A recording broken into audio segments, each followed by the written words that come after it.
On today's episode of the Cryptoverse, Ledger release a Segwit update for its hardware wallets, I do a mini market roundup, and Ethereum's Metropolis upgrade is scheduled for the end of September. All of that coming up on today's episode of the Cryptoverse, so stay tuned.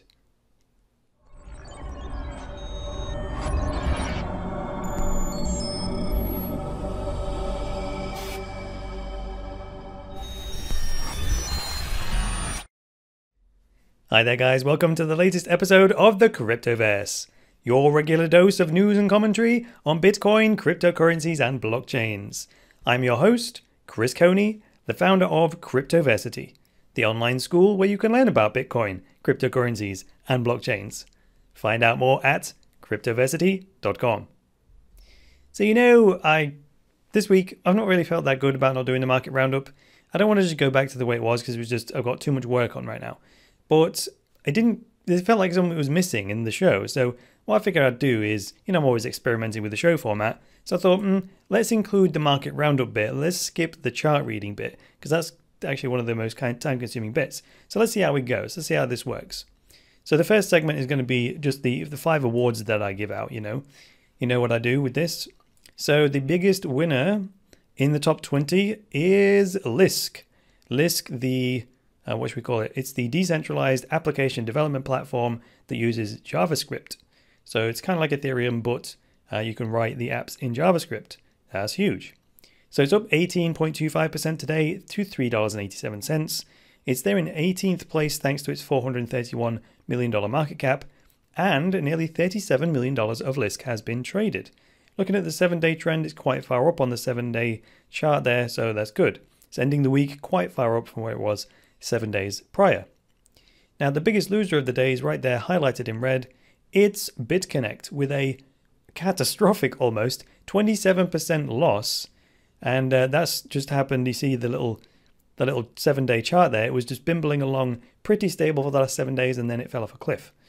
So it's now trading in its 14th place due to its market cap of $614 million, $94.30 coin price, but only $2.2 million of BitConnect has been traded.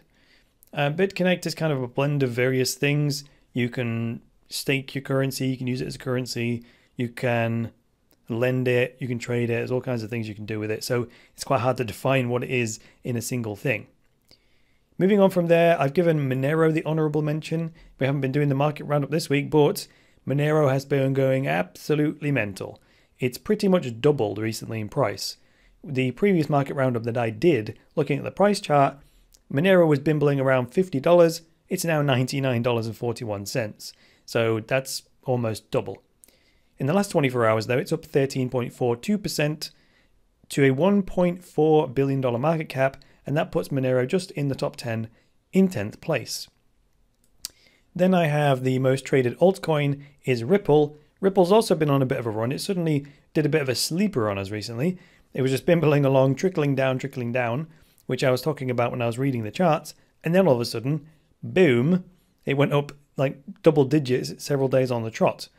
Today it's down 13.5%, but nearly $1.4 billion worth of Ripple has been traded. And it puts Ripple up at 4th place by market cap, $8.7 billion. Now the overall market cap of the Cryptoverse is now $155 billion, and Bitcoin's dominance is 46.5%. The only other award I give out is the Crazy Coin Award, where I look for the biggest jump by an altcoin. Right down in 92nd position here, we have LiteCoin, which is up 45%. That's the biggest gain I could see in the top 100 in the last 24 hours. So LiteCoin is now, call it 99 cents a coin, with a $38 million market cap. It's I looked at the site and it's nothing to write home about. It's a bit of a snooze fest, if you ask me. It doesn't really stand out. It's just the same old. It's a currency, it's decentralized, but it's not obvious to me, given my 5 minutes of research on it, exactly what is different about LiteCoin as everything else. One thing that did stand out was that they claim to have some way of ensuring that mining is truly decentralized, but that's that's a decent claim, I suppose, but it's not really enough for me to dive deeper into it than that. So that's it for the market roundup. Let's move on to the news stories for today. The first one came to me by email, actually, because I'm on Ledger's mailing list. Ledger releases support for segregated witness. So make sure I press the right button here. There we go. This is yesterday. This is actually on Ledger's blog. You know, yesterday I said you didn't have to go through any manual process in order to convert your Bitcoin addresses to Segwit. Right, I did that on yesterday's show. Well then, later on yesterday, Ledger publishes this post on their blog saying that the Ledger wallet software has been updated and you now have the option of switching between legacy mode and Segwit mode. Now this is terrible, right? And to me, it's a move that you'd expect from an engineering company rather than a consumer electronics company. Yes, they need strong engineers and strong engineering for the security of the Ledger device itself, but when it comes to facing the market, they need to think and act more like a consumer electronics company. So that's one of the secrets to the success of Apple, if you ask me. Now, if I were running Ledger, I would have simply configured the wallet so that the software automatically started displaying Segwit addresses from now on. Every time I clicked receive, right, it would just automatically create a Segwit receiving address. And then that would require no effort on the user's part, and the conversion would just take place naturally over time. As I receive and send transactions, I send out transactions from an old address, and when I receive, they come back into a Segwit address, and that just naturally, converts them over time. So either that, or I would say give users the option of just pressing a single button in the wallet that moves all the funds from the legacy Bitcoin addresses to Segwit addresses. Of course, that does involve sending transactions over the network from yourself to yourself. So in that case, the fees would need to be calculated, displayed for the user, and then they would have to accept them. But even that's a terrible idea. They should have just gone with that first suggestion of mine, which is to do it behind the scenes and in a way that requires no knowledge on the user's part. So as it is now, though, let me show you what state it's in. So I've got my Ledger open and unlocked here. Let me just flip back. Here we go.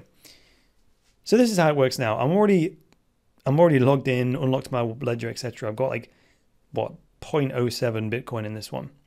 So just like we did with Bitcoin Cash, if we click settings and then blockchains, this was the first point of confusion when Bitcoin Cash launched. When you open the Bitcoin wallet on the Ledger device, now it's saying like, which type of Bitcoin do you want to use? Do you want to use Bitcoin or Bitcoin Cash?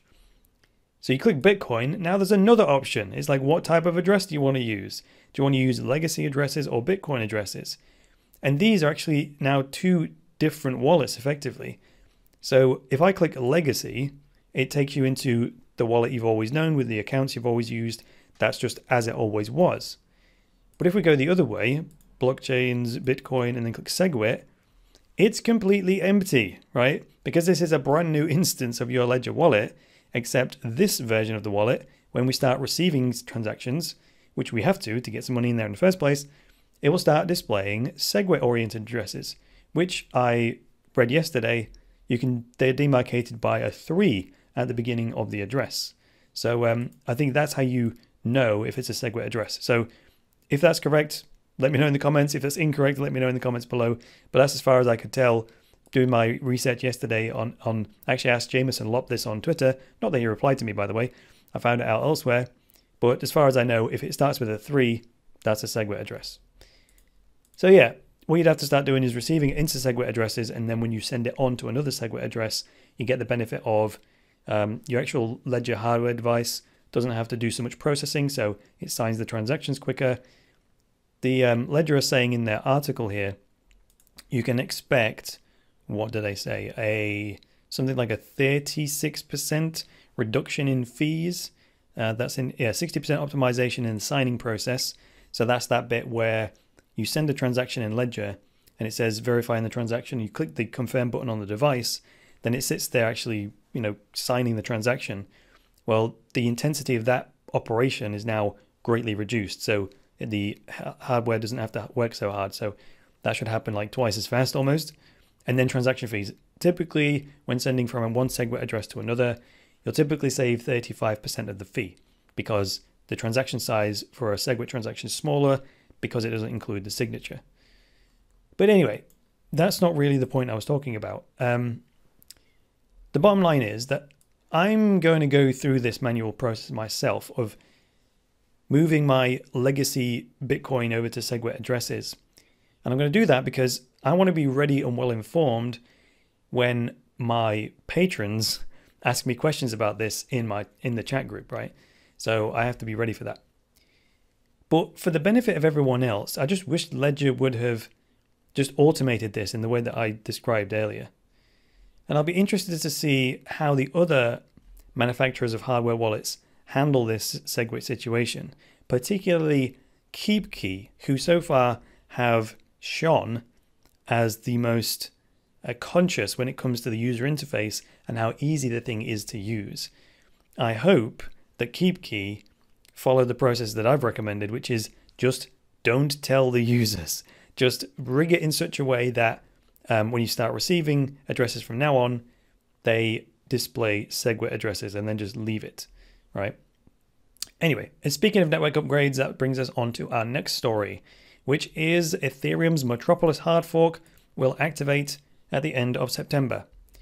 So I got this from the Merkle. This is the Merkle from yesterday's article, 24th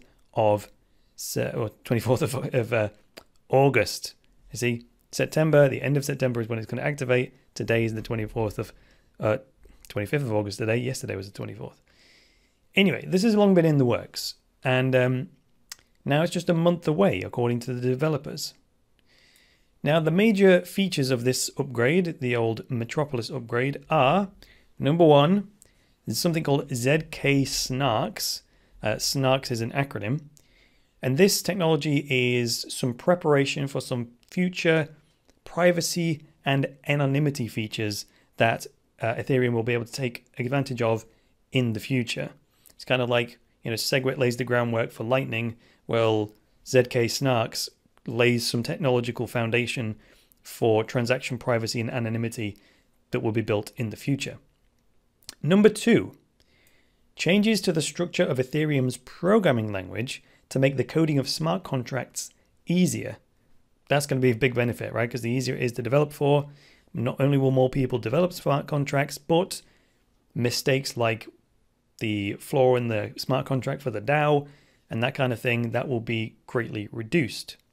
And number three, an improvement to the way that transaction fees are calculated, which will allow the fee for an Ethereum transaction to maintain a much closer relationship to how busy the network actually is at the time when you want to send the transaction, right? So that it should do, shouldn't it? When the network doesn't have much of a burden on it, the transaction should be very, very low, and then likewise it should be high. Now, to my mind, Ethereum has about 9 months to become the best decentralized app platform that it can be before EOS launches and becomes the only competitor to date, really, to seriously challenge Ethereum's dominance. All right, guys, thanks very much for joining me today. If you like this episode, go ahead and hit that like button. And if you're new around here, get subscribed. And if you would like access to my very best material, such as my structured online courses, they will teach you things like how to make and save money with Bitcoin. Check out cryptoversity.com. All right, guys, that's all for today. I'll be back on Monday with another episode of the Cryptoverse. So until then, it's me, Chris Coney, saying bye for now.